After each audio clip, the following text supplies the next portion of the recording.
Yo, what's good, YouTube? It's your boy again, the Ol Drunken Geek, and today, we're gonna get into the nitty gritty of it.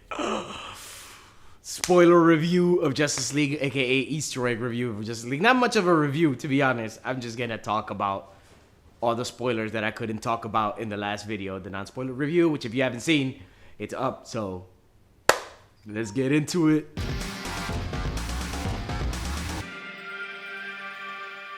So let me just start by saying, dog, they got everybody kind of right. Like more or less comic book accurate in a way. You know, they flawed with some people, but especially Batman, dog. Let's get into some Batman. Ooh, yo, his fighting. Everything from the beginning. The beginning of the movie, when Batman's chasing down that parademon that was straight out of New 52 Justice League comic, when he's finding he's following that parademon around. I kind of wish that the parademons just in general had more like morphogenic properties like they did in the New 52. Like they could shape shift, kind of like little Transformers type shit. But whatever, I guess you get what you get, right? Batman though, dog, Batman was so lit. He was doing everything Batman does. I mean, fucking hitting motherfuckers with batarangs. The fighting was on point. He would just jump on people, jump off people. He had his vehicles. Yeah, man. And not only did he have all like his comic book accoutrements or whatever you want to call them shits, he had like the attitude. He had the Batman attitude of like, when what I think is right is probably what's right. So fuck what you think. I'm just gonna do it. Especially when he was gonna resurrect Superman. That was like that argument he had with Diana was probably one of my favorite parts in the movie, where he's just telling her about herself. He's like, yeah, did what's his name, Steve Trevor teach you that? And she was like, nigga, boom, she pushed him off. That was so on point. He's just, Batman always thinks he knows the best way. He's so arrogant. And that's kind of also what's cool about his character, because 98% of the time he's right. So like, can you argue with that? Ugh. I hated everything story-wise that they did with Aquaman. I felt like we got such little time with his shit. Like the whole thing on that village, that fishing village. Somebody explain to me this. So how these fishermen people have like a mural about Aquaman, but it has mother boxes in it? If Aquaman just happened to be in this lifetime, but mother boxes was thousands of years ago.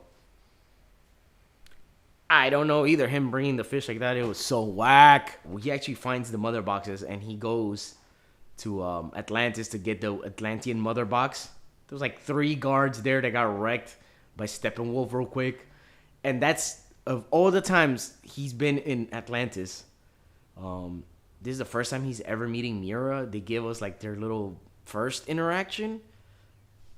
I don't know, man. Like, and she was, kind of related to his mother, Queen Atlanta. She kind of raised her.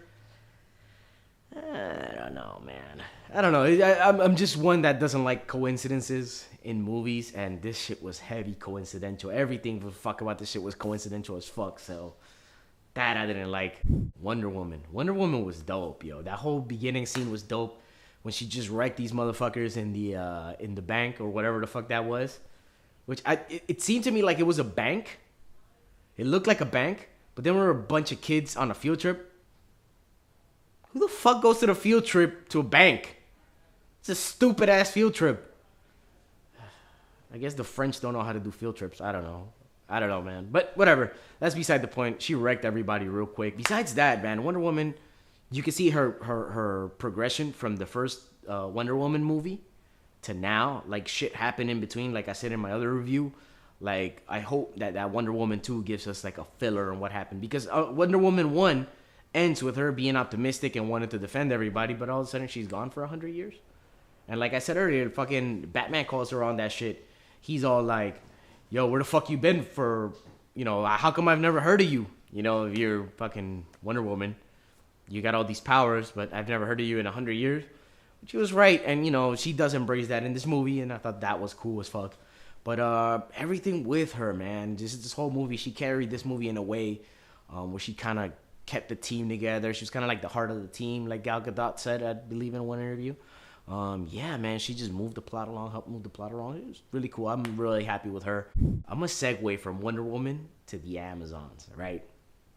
Which one little thing, I like that they kept the mother box separate in a place and everybody was like guarding it. That was really cool. I like that they had a contingency plan with the hammer smashing the wood pillars to make the whole thing collapse, even though it didn't do fuck all because he just broke out of that shit real quick. But that was still super cool. The flashback scenes, dog. This is, whoa, my God. Did y'all see that Green Lantern, though? The Green Lantern, though. Green Lantern. We finally got to see Green Lantern. You know, not the Ryan Reynolds, obviously. It was in the flashback. It was that motherfucker, if you guys missed it, in that flashback scene where the Atlanteans, the Amazons, and the humans are fighting Steppenwolf. There was a Green Lantern amongst their midst, and, you know, he died, and his ring went away. That was, like, super cool. Cyborg was cool. Like I said, he didn't get enough story. Even though he got a fair chunk, and the actor did the most with his character, which I also thought was super cool.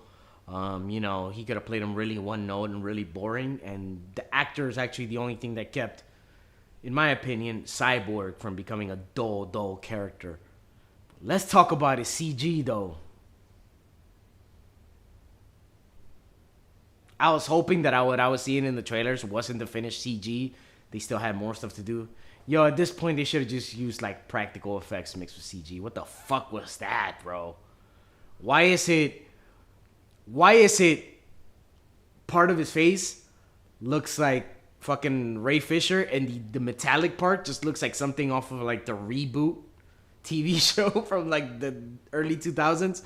The CG was so shit. So shit. You could totally tell when mad CG all over this shit. Mad shit look fake as fuck. Fake as fuck. Let's drink to that. The other thing that I wanted to mention in the last video that I didn't get a chance to was at the end when they're all done and they wrapped everything up, Ray Fisher goes, "Booyah!" I felt that it was like, when the first time I saw it, I was like, yo, that's a little controversial, yo. Because this Cyborg is nothing at all like the Teen Titans Cyborg. So I felt like this shit was kind of disingenuous in a way. It was like, it was weird, the effect that little shit. This is what I'm breaking down. This is what I'm talking about. This shit's taken over my life so much that I have to discuss a fucking booyah, right? So, whatever. I felt it was a little disingenuous because, like, that Cyborg is nothing like the Teen Titans Cyborg. That's why it was like, he doesn't have that fun about him. You know, that he's always clowning. He hasn't even come to terms with the fact that he's half a cyborg. Which in the Teen Titans cartoon, they didn't address it that much. When they did address it, it was the episode about that or whatever. But in this one, it was kind of like, such a different Cyborg. I don't know if I can accept that booyah. But the second time I watched it, you know, it's not like he did it like that. Like, it wasn't like, booyah! It was like, booyah. So it's like, all right. This is what my life has come to, people. This is what my life has become. Thanks a lot, comic book movies. So the Flash was fucking super dope in a way. In a way, also, he was like, I can understand. He's like a new Flash. It's not like he's been at this for mad long. But he was a little bit like too goofy at times. But then again, he is the comic relief in a way of this movie. I felt like if they would have had a Hal Jordan, perhaps Barry Allen could have played it a little bit more relaxed, more like the nerdy genius. And he did come out that he was nerdy and that he was kind of like smart. So I wasn't really that mad at it. He got, he was already going to school while holding down 3 jobs. You got the backstory with his dad, which, by the way, the dad played Dr. Manhattan. So, that was cool. Like, they're going through the whole button thing in the comics now. So you got Dr. Manhattan is the Flash's dad in this. It's kind of cool. Also, like, another callback to Watchmen and, to that whole thing is when Bruce Wayne is talking to Diana by that lake. And he goes, yeah, don't count on mankind because mankind likes to act like the doomsday clock's got a snooze button. I was like, I see what you did there. Just mention a doomsday clock like Watchmen. So you got a little bit of backdrop for The Flash. I hope that in the next Justice League movie, they'll introduce Professor Zoom, Eobard Thawne, and that he gets more backstory. You get a little bit more with him, and then after that, you can jump into this Flashpoint movie. I just feel like we haven't seen Ezra Miller enough as the Flash to just go ahead and give him a Flashpoint movie. At least give him a little bit more development through a second Justice League movie. But whatever. What are you gonna do? WB doesn't seem like they've known exactly what they want to do. So this is why I'm mostly glad that this fucking movie is like at least happy in tone and, you know, fun in a way. I felt like I didn't have anything opposed to DC Universe being dark, and I hope that it does get really dark again. My thing is that they didn't pull off the darkness in previous movies. They were kind of like, the tone was dark, and like the settings were dark, the lighting was dark, the very like muted like color palette, I guess you would call it. But the story didn't have any substance, enough substance to warrant all this darkness. So it kind of seemed like pointless. Like, you're gonna be this dark for no reason. But the Justice League movie was super fun, and, you know, change the tone. I hope that they can at least make movies as good as this, if not better. They can hit other Wonder Womans. I mean, I'd like to hit Wonder Woman, you know what I'm saying? I'll stop now. Moving on to Superman. I didn't mention him last review because technically it was a spoiler, though we all knew Superman was coming back. Which, come on, Zack Snyder. Bitch move, killing him on your second movie. Bitch move, dog. So Superman, I didn't really care a whole lot for him in this movie. His whole shit when he shows up was super boring. If there was any slow point in this whole fucking movie, is when Superman shows up right after that fight. Which was kind of dope, but I'll get to the fight in a little bit. And to the rebirth in a little bit. His whole scene with fucking Lois Lane. So boring. Back to Superman. Well, what the fuck was that? You're gonna resuscitate him with the fucking with the mother box, one of the mother boxes, which together is the Unity. The Unity. Oh god. All right. So you're gonna resuscitate him with the fucking mother boxes, and you're gonna use Flash's spark of electricity to activate it. Meanwhile, it touches the water. That was stupid as fuck. The whole point of the mother boxes being the MacGuffin of the movie was a little weak to begin with. I understand you do need a MacGuffin, but mother boxes, whatever. Unity, whatever. Fucking resuscitated Superman through the mother box. The biggest, whatever, ever. For any nerd who wanted to see like Return of Superman type shit, like wanted to see the black suit Superman, everybody's like, well, if he's gonna die, he's obviously gonna come back with the black suit, right? Fucking no. You're not gonna give me the black suit? Come on, DC. This is my other thing. You roll them in the water with like a suit on, right? Dun, dun, dun. And he is reborn. Cool. And all of a sudden he's in pajamas? Where the fuck did he get this pajama bottoms from if he was in a fucking suit? That's what I'm saying. But fucking no black suit, dog? Come on, man. He could have been an all black suit. You revive him and he comes out and like the parts that are supposed to be different colors are like silver. Like he has like a silver S and like a silver belt.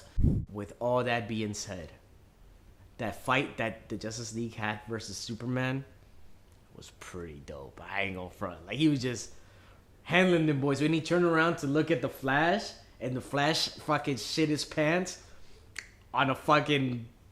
He just shit his pants, dog. Like, come on, that was worth it. He was like... And the Flash was like, ah, shit. Super dope. How he handled Aquaman real quick. Done. Even how he handled Wonder Woman. I was kind of mad. As a comic book fan, I was like, yeah, that's kind of how it would go. You know, not a super experienced Wonder Woman. Because even though she's been in the world for 100 years, I got a feeling she hasn't fought a whole lot of, like, super, super strong people. So, you know, I could understand why he could kind of handle her like that. At the same time, as a moviegoer, having just seen Wonder Woman wreck so many people in a row, it was a little bit like, come on, man. She should have held in there a little bit longer, though. Like, fuck. The second end credit sequence is what is setting off the nerd world. Because you got a chance to see the Slade Wilson, Deathstroke, the Terminator. Oh, you know what's coming next in Justice League is fucking bitch-ass Jesse Eisenberg as Lex Luthor, which is the worst fucking Lex Luthor they could have had. calm down. Beside the point. All right. You see him on that yacht and he's talking to Deathstroke. He's like, yo, we got to start our own league. Who's going to be in that league? The Rock as Black Adam? I would think so. Perhaps Cheetah, maybe. If they introduce her in a second Wonder Woman movie. Who knows? Or Giganta. I personally mentioned I'd like to see Eobard Barthon before. This is where I would like to see him in Justice League versus Justice League face off. And, you know, you introduce fucking Eobard Barthon and then it's your Gucci, man. You can just fucking take Eobard Barthon and do the Flashpoint after that. But wait till the second Justice League to introduce him in this movie. That was super cool. Who else can you get, man? You could get, for Superman, like I said, Black Adam as, the Rock as Black Adam. You could also make a Bizarro.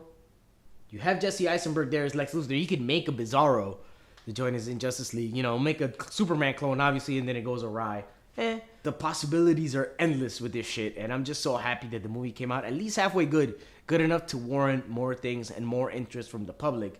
Because if this had been another Batman v Superman situation, I'm pretty sure they would be done with the universe. I'm pretty sure they'd be like, all right, let Scorsese make his Joker movie. Let people do other things because this interconnected universe isn't working. But I'm glad that that's not how it went. It's likable enough, so keeps everybody interested. And yeah, man, you guys got my score last time. It was like 3.8 something.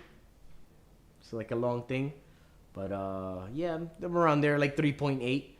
And yeah, man, you guys enjoy. If you like this video, thank you for watching. You can comment down below.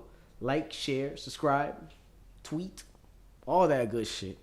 And yeah, man, I'm hype about this shit. And these weed brownies are really kicking in. So till next time, I'm the ODG. Peace.